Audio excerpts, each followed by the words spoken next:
Oke, Sobat Killing yang ada di rumah, balik lagi dengan saya, Repki Rinaldi. Kali ini kita akan bincang-bincang santai berkenaan dengan pengaruh politik nasional di daerah, khususnya di Provinsi Lampung. Kita sudah ditemani dengan Bang Erlan Herianto. Apa kabar Bang? Sehat Bang? Sehat. Bang Erlan ini salah satu peneliti di NGO Intelektual Muda Lampung. Kita bakalan ngobrol-ngobrol santai tentang pengaruh politik nasional di daerah Provinsi Lampung.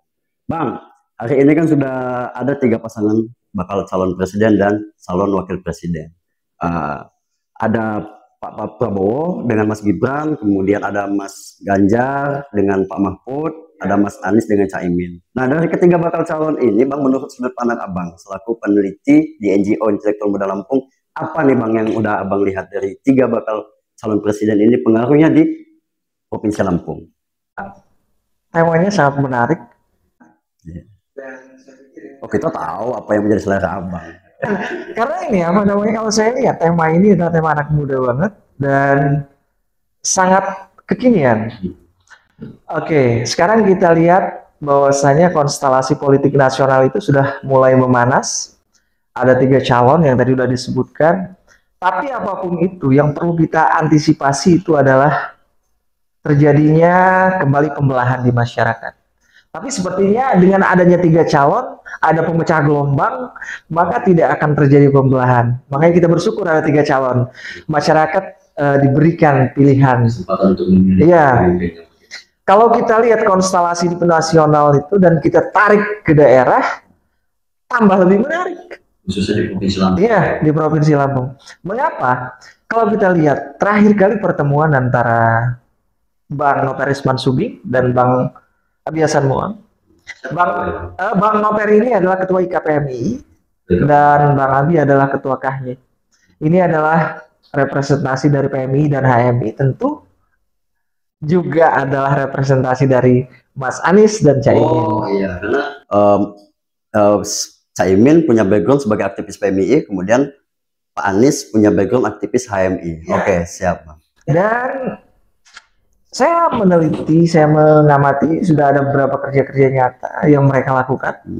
Tapi harus diingat, betul. HMI nggak hanya Anies, ada Pak Mahfud juga. Oh iya betul, yang hari ini bersanding dengan Mas Ganjar. Ya, tapi sebelum kita masuk ke situ, terlebih dahulu kita akan calon presiden yang kedua, yakni Pak Prabowo dan Mas Ganjar. Mas Gibran. Oh, iya. Mas Gibran, maaf saya. Ya Mas Gibran, mohon maaf.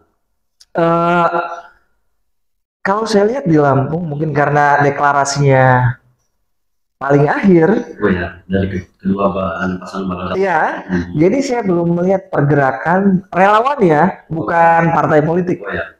Relawan bukan koalisi partai, relawan yang bergerak untuk pasangan Pak Prabowo dan Mas Gibran. Belum ada. Belum. Tapi untuk yang oke, karena mungkin di akhir ya Bang ya. Iya, mungkin faktornya. Faktornya itu. Tapi untuk kedua pasangan yang lain gimana menurut Abang? Nah, Pak Ganjar dan Pak Anies. Kita bahas dulu Pak Ganjar. Oke. Pak Ganjar dan Pak Mahfud. Kita lihat kemarin kedatangan Pak Ganjar di Lampung. Itu tujuannya bukan untuk ketemu relawan loh, tapi untuk menghadiri hall Syekh Abdul Qadir Al-Jilani di Lampung Tengah. Oh, tujuan beliau datang ke Lampung? Iya, tujuan beliau ke Lampung itu untuk berkunjung ke Lampung Tengah. Tapi beliau disambut gegap gempita oleh lebih dari 50 relawan. Oh yang kemarin sempat gembor ya Bang ya, rame itu. Iya, saya melihat di situ. Saya hadir. Lebih 50 relawan itu hadir menyambut kedatangan Pak Ganjar. Dan saya tanya kepada ketua pelaksananya itu, kalau tidak dibatasi bisa hadir sekitar 10.000. Ini sangat menarik. Dan para relawan ini tidak ada afiliasinya dengan partai politik. Mereka bergerak sukarela. Luar instruksi partai ya. Iya, artinya mereka bergerak dengan biaya sendiri. Tanpa instruksi, tapi karena kecintaan dan keinginan mereka agar Indonesia ini dipimpin oleh orang sosok Pak Ganjar. Ya, seperti Pak Ganjar. Kita ambil contoh deh satu. I'm Ganjar. Lampung ya. Indonesia. Ganjar ini apa? Indonesia Movement. Pergerakan Indonesia. relawan untuk Pak Ganjar. Oh, yang dikoordinatori dipimpin oleh Bung Iqbal Ardiansah. Ini bergerak terus tiada henti. Bahkan sudah hampir 15 kabupaten kota.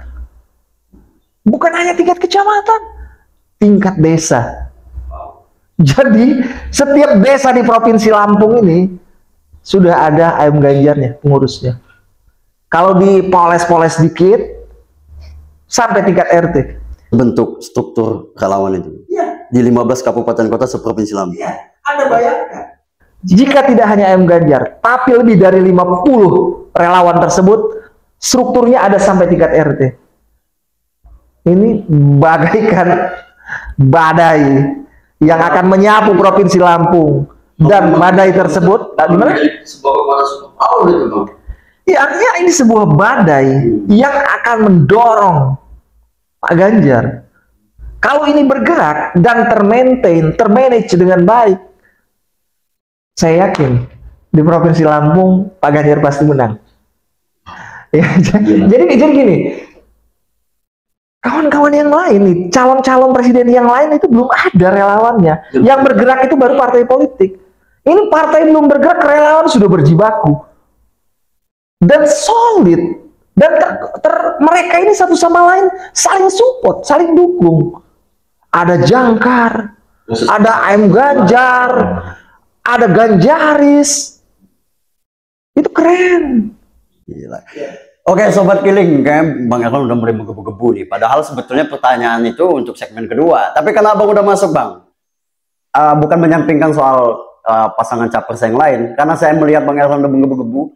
Apa sih sebetulnya sosok yang membuat Abang kayaknya sudah melakukan penelitian ya, sebagai peneliti ya tentunya, Bang ya. Apa yang menarik bagi Abang untuk melihat sosok Pak Ganjar nih, Bang? Sebelum masuk ke situ,